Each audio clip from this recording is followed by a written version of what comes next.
অভিষেক সোনা পাপ্পু জাভেদ খানের সম্পত্তি নিয়ে বিস্ফোরক শুভেন্দু। লুটেরাদের ছাড়া হবে না, কড়া বার্তা মুখ্যমন্ত্রীর। রাজ্যে সরকার বদলের পর থেকে পুরনো দুর্নীতি, সম্পত্তি এবং আর্থিক অনিয়ম সংক্রান্ত একাধিক ফাইল খতিয়ে দেখার প্রক্রিয়া শুরু হয়েছে। সেই আবহেই এবার প্রকাশ্য মঞ্চ থেকে তৃণমূলের একাধিক নেতার বিরুদ্ধে বিস্ফোরক অভিযোগ তুললেন মুখ্যমন্ত্রী শুভেন্দু অধিকারী। কার নামে কত সম্পত্তি রয়েছে, কোথায় রয়েছে এবং কিভাবে সেই সম্পত্তি তৈরি হয়েছে তা নিয়েই সরব হলেন তিনি।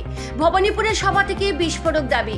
সোমবার ক্যামাক স্ট্রিটে আয়োজিত এক ধন্যবাদ জ্ঞাপন কর্মসূচিতে বক্তব্য রাখতে গিয়ে শুভেন্দু অধিকারী দাবি করেন, বাংলার সম্পদ লুট করে বহু নেতা বিপুল সম্পত্তির মালিক হয়েছেন। সভা মঞ্চ থেকে তিনি বলেন, 4 জনের নাম বলবো কিভাবে বাংলাকে লুট করেছে তা আপনারা ভাবতেই পারবেন না।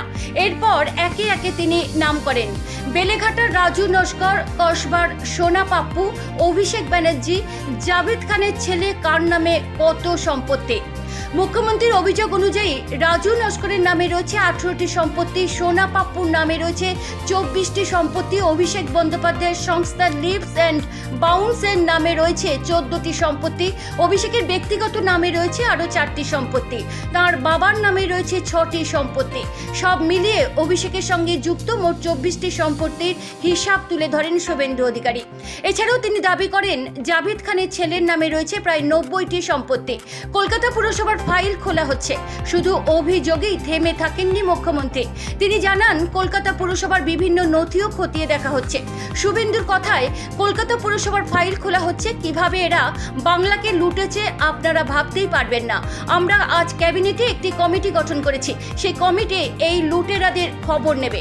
তিনি আরও বলেন, ছেড়ে কথা বলার লোক নই আমরা, সম্পত্তির উৎস নিয়েও তদন্তের ইঙ্গিত।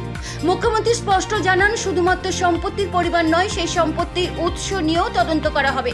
তার বক্তব্য, যেভাবে শান্তনু সুজিত ভেতরে ঢুকে গিয়েছে, আগামী দিনে আইন মেনে বাকিদেরও হাজতবাস করাবে বিজেপি সরকার।